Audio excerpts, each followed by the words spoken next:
नमस्कार। आज हम एक बहुत ही जानी पहचानी लेकिन हमेशा ताजा लगने वाली कहानी के सार को समझने की कोशिश करेंगे। ईमानदारी सबसे बड़ा धन। जी, ये कहानी है मोहन नाम के एक लड़के की। हाँ, जो अपनी माँ के साथ एक गांव में रहता था और जैसा कि स्रोत बताते हैं बहुत गरीब थे वो लोग। बिल्कुल, और मोहन काफी मेहनती भी था।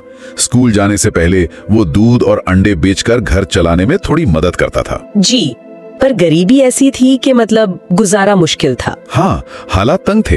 फिर एक दिन क्या होता है कि उसे रास्ते में एक बटुआ मिलता है। हाँ, और उस बटुए में सिर्फ थोड़े बहुत पैसे नहीं, पूरे 5,000 रुपए थे और साथ में कुछ जरूरी कागजात भी। 5,000 रुपए, ये तो उस वक्त के हिसाब से बहुत बड़ी रकम रही होगी। बिल्कुल, और यही कहानी का कह सकते हैं एक अहम मोड़ आता है। एक नैतिक दुविधा खड़ी होती है। सही कहा, वो पैसा उसकी कितनी जरूरतें पूरी कर सकता था।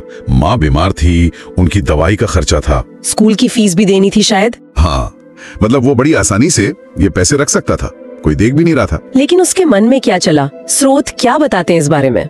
देखिए, स्रोत यही कहते हैं कि बटुआ उठाते ही उसके मन में जो पहला विचार आया वो था, ये पैसे मेरे नहीं है। अच्छा, इतनी जल्दी? हाँ, ये प्रतिक्रिया ही खास है।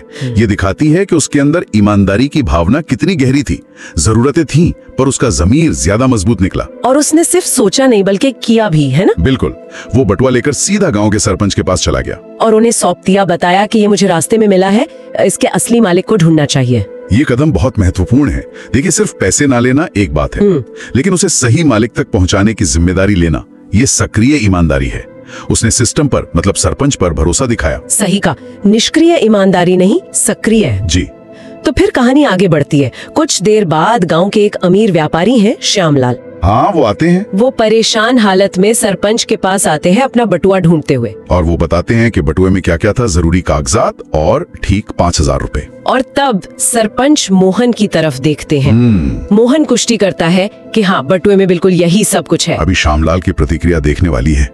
वो मोहन की इस ईमानदारी से मतलब हक्के बक्के रह गए, बहुत ज्यादा प्रभावित हुए। जी। उन्होंने मोहन को गले लगा लिया और कहा, और ये कहानी का सार है, बेटा तुमने साबित कर दिया कि ईमानदारी ही सबसे बड़ा धन है। ये तो बहुत बड़ी बात कह दी उन्होंने। हाँ, और ये सिर्फ शब्द नहीं थे। सही, क्योंकि उन्होंने सिर्फ तारीफ नहीं की बल्कि एक बड़ा कदम भी उठाया। बिल्कुल, श्यामलाल ने फौरन ऐलान किया कि वो मोहन की आगे की सारी पढ़ाई का खर्च उठाएंगे और उसकी माँ के इलाज के लिए भी पैसे देने का वादा किया। यहीं पर कहानी का असली सबक सामने आता है। जो 5,000 रुपए मोहन ने ईमानदारी से लौटाए थे, हाँ, उसके बदले में उसे जो मिला वो उन पैसों से कहीं ज्यादा कीमती था। शिक्षा का अवसर, माँ का स्वास्थ्य, एक सम्मानित व्यक्ति का भरोसा, ये असल धन है।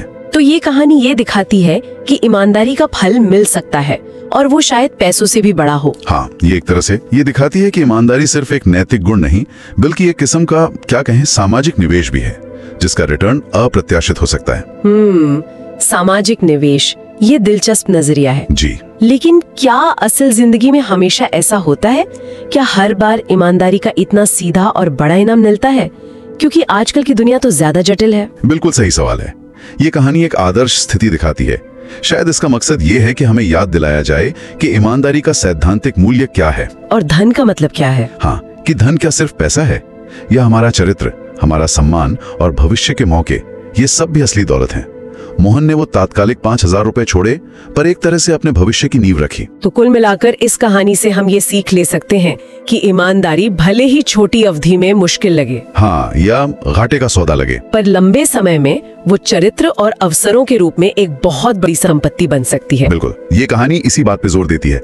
व्यक्ति का चरित्र ही उसकी सबसे बड़ी पूंजी है, जो ऐसे दरवाजे खोल सकती है जो शायद पैसे से ना खुले। और जाते जाते एक सवाल छोड़ जाते हैं सबके सोचने के लिए। आज की इस तेज रफ्तार दुनिया में क्या ईमानदारी के इस सिद्धांत पर चलना और उसका वैसा ही फल पाना उतना ही आसान है जैसा इस कहानी में लगता है? या आज के हालात इसे और ज्यादा चुनौतीपूर्ण बना देते हैं? इस पर सोचना जरूर।